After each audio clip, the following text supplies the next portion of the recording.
Si on avait dit en début de saison à Simone Inzaghi, à Steven Zang, le président de l'Inter Milan, si on avait dit en début de saison que l'Inter irait en finale de la Champions League, je pense qu'ils auraient simplement dit non.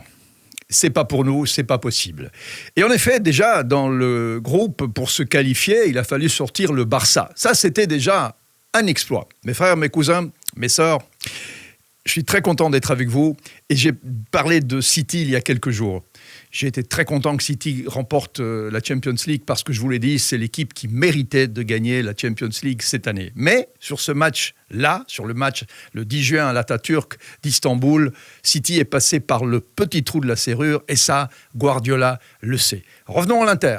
Si l'Inter a sorti déjà le Barça, c'était déjà un exploit. Et donc se retrouver en huitième de finale était peut-être le but du début de saison. C'est suffisant, avait certainement dit l'entraîneur à ses joueurs, et les joueurs avaient certainement dit, bah oui, au fond, c'est pas mal d'arriver en huitième de finale de la Coupe suprême. Et puis, ils se sont retrouvés en huitième face à Porto. Ils ont sorti Porto, après un match épique. Ça, je me souviens vraiment que Porto a terminé à 10, et les derniers instants de la partie ont été absolument phénoménaux. Et puis Benfica. Et puis, les frères ennemis de l'AC Milan, et on se retrouve finalement en finale face à la meilleure équipe du monde, Manchester City, entraîné par le génial Guardiola. Et là, tout le monde dit 3-0, 4-0, 5-0, 6-0, comme si c'était un match de tennis. Et je vous avais dit dans les vidéos précédentes, et ça vous pouvez aller regarder, j'ai dit non, ça va être beaucoup plus dur, beaucoup plus difficile que ce que la plupart des gens pensent. Et Guardiola le sait très très bien, il est le premier à savoir que l'Inter de Milan n'est pas une équipe facile et qu'une finale n'est jamais un match facile à gagner puisque c'est un match unique, simple, où tout peut se passer. Ou la méforme d'un soir, ou un accident, ou une erreur arbitrale, ou un petit peu de tout, fait que parfois les dieux du foot ne donnent pas ce que les pronostics avaient prédit. Et en effet, l'Inter peut se dire, après le match, que ce 1-0, malheureusement pour eux, ils auraient pu le renverser à plusieurs reprises. Et ceux qui se posent la question aujourd'hui de savoir si Lautaro, Lukaku ont malheureusement, le soir où il ne fallait pas, si ce soir-là, ils ont failli à la mission qui était la leur, c'est-à-dire marquer. Lautaro se retrouve à un moment donné seul face à Ederson sur une erreur d'Akanji. D'ailleurs, on voit qu'à ce moment-là, Guardiola se jette au sol. Il s'agenouille puisqu'il voit la scène se dérouler. Il se dit, ça y est, on va prendre le goal qu'il ne faut pas prendre. Et quand il voit que Ederson arrive à arrêter la balle, d'ailleurs, que Lautaro shot d'une façon maladroite, il est soulagé. Il se dit, bon, les dieux du stade sont peut-être avec nous ce soir.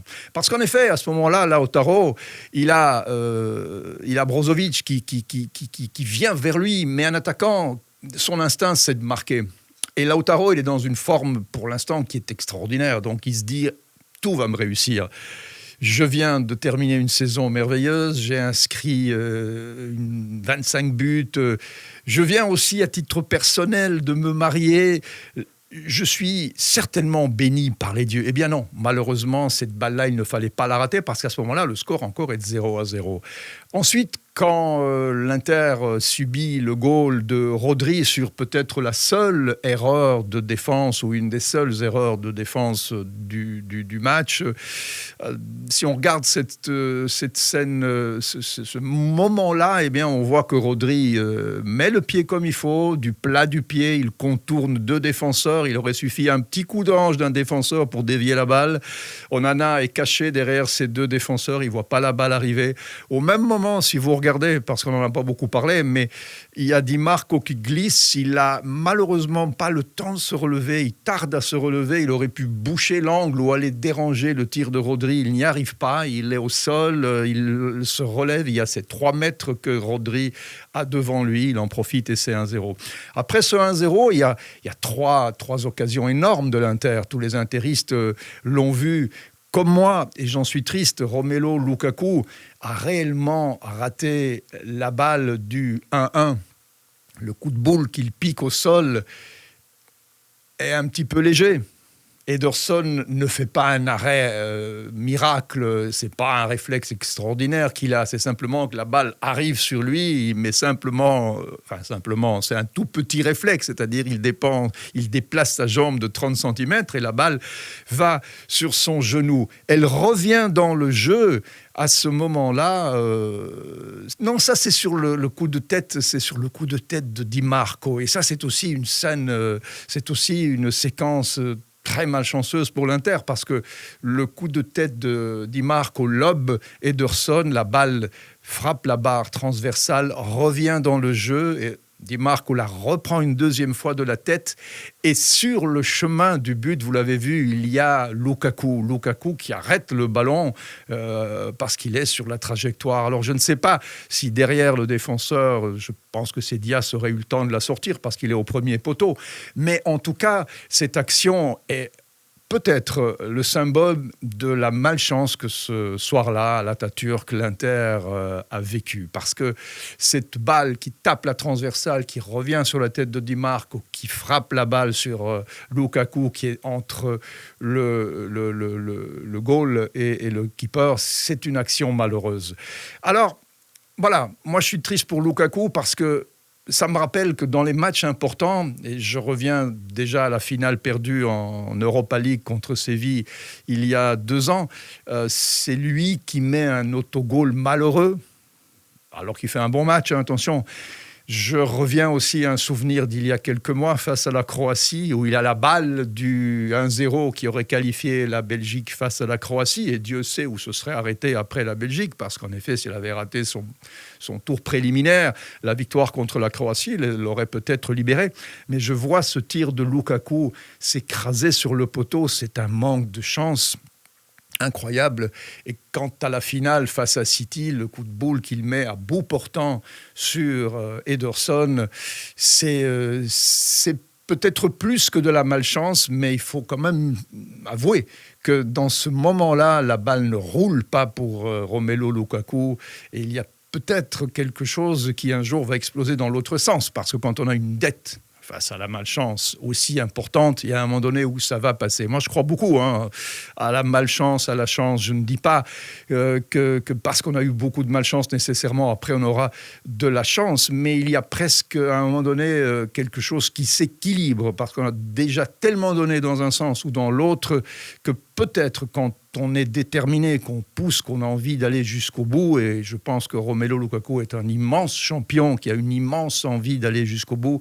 Je pense que cette chance va un jour lui sourire dans un moment très important, parce que, évidemment, s'il avait planté ce goal contre City, l'Inter aurait égalisé, et à ce moment-là, rien ne dit que dans les temps supplémentaires, le doute aurait pu de nouveau s'installer dans la tête de City, qui, le soir de la finale, n'était peut-être pas au top de sa forme. Et si on regarde le match vraiment d'une façon honnête, il faut avouer que l'Inter a joué à jeu égal, a parfaitement annulé le jeu éclatant de City. On n'a pas vu un City qui était au-dessus de la mêlée, on n'a pas vu une équipe extraordinaire face à une équipe qui défend, pas du tout.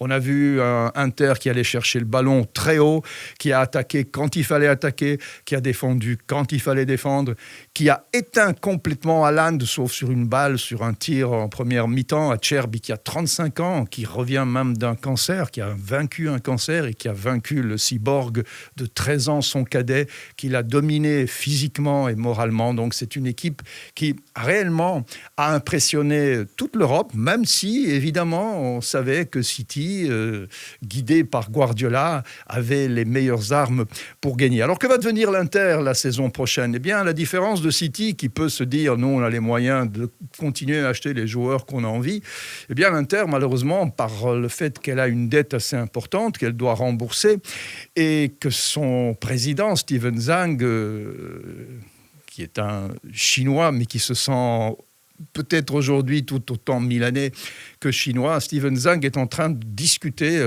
le remboursement de cette dette face à d'immenses défis financiers. Parce que, évidemment, si City peut acheter des joueurs, l'Inter ne peut pas les acheter.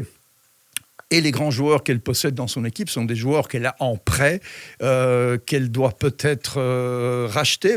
Prenons le cas de Lukaku, qu'elle a vendu 120 millions à Chelsea. Lukaku est en prêt, donc le salaire de Lukaku, une dizaine de millions, le prêt à Chelsea, 15 millions, donc ça coûte environ 15-16 millions par an, peut-être un petit peu plus à l'Inter pour garder Lukaku. Lukaku a envie de rester à Milan. Il sait que ça s'est mal passé à Chelsea, n'a pas envie d'y revenir. Et puis surtout, peut-être que dans sa tête, il a une dette face à l'Inter de Milan. Peut-être que ce goal qu'il a raté face à City, cette tête qu'il aurait tellement vue dans les filets, tellement que ça aurait probablement changé et son destin et le destin de l'Inter, mais ça n'a pas été le cas, c'est ça le foot. Hein. Donc il va probablement très mal dormir quelques nuits, peut-être plus même, mais l'envie de rebondir dans les grands champions est telle que c'est peut-être ça aussi le moteur qui va le mener vers de nouvelles victoires. Donc voilà, le président de l'Inter, Steven Zhang, va certainement redessiner une équipe pour la saison prochaine en essayant de garder les meilleurs joueurs. Il est probable qu'Onana ne reste pas, et c'est peut-être une des pièces d'échange avec Chelsea pour garder Lukaku. On vous donne Onana et vous nous laissez Lukaku en diminuant peut-être le prix du prêt, alors que Lukaku est prêt aussi à négocier son salaire à la baisse pour rester à Milan. Parce que cette finale perdue contre City a démontré au moins une chose, c'est que l'Inter est la deuxième meilleure équipe du monde et que le soir du 10 juin à Istanbul, elle était probablement meilleure ce soir-là que City, mais City a eu ce jour-là, à la différence de plein d'autres fois où elle n'a pas eu la chance, eh bien ce soir-là, la chance a roulé du côté de Guardiola et de son équipe. Et c'est peut-être très bien ainsi, parce que si en 2023, on doit avoir un nom qui représente le meilleur du foot européen, c'est probable en effet que City est cette équipe et que l'Inter ne l'est pas. Mais l'Inter est, dans la bouche de Guardiola, la deuxième meilleure équipe du monde. Est-ce que la deuxième meilleure équipe du monde peut revenir l'année prochaine sur la scène de la Champions League et revenir à ce niveau qui est le niveau du probable champion? Qui sait? En tout cas, l'Inter qui, hier soir, pour ceux qui nous regardent maintenant, c'est peut-être il y a quelques jours ou quelques semaines, en tout cas, l'Inter a prouvé qu'elle avait toute sa place sur le terrain face à City, qu'elle avait les armes pour défaire la meilleure équipe du monde, qu'elle avait les joueurs, et si elle avait aussi les finances, les moyens que City a, il est fort possible aussi qu'elle n'aurait pas les angoisses qu'aujourd'hui les supporters de l'Inter nourrissent, c'est-à-dire: est-ce que la saison prochaine, on aura encore une équipe compétitive? Est-ce que les meilleurs joueurs vont rester? Est-ce qu'on pourra de nouveau vivre des moments magiques, même si à la fin, ces moments magiques deviennent tragiques? Mes sœurs, mes frères, mes cousins, mes cousines, abonnez-vous à la chaîne si vous nous regardez sur YouTube, si vous nous regardez sur d'autres réseaux sociaux, c'est très bien. Laissez-nous tous vos commentaires, j'y répondrai avec plaisir et avec courtoisie, parce que c'est avec courtoisie qu'on aime se parler. Ciao, merci beaucoup.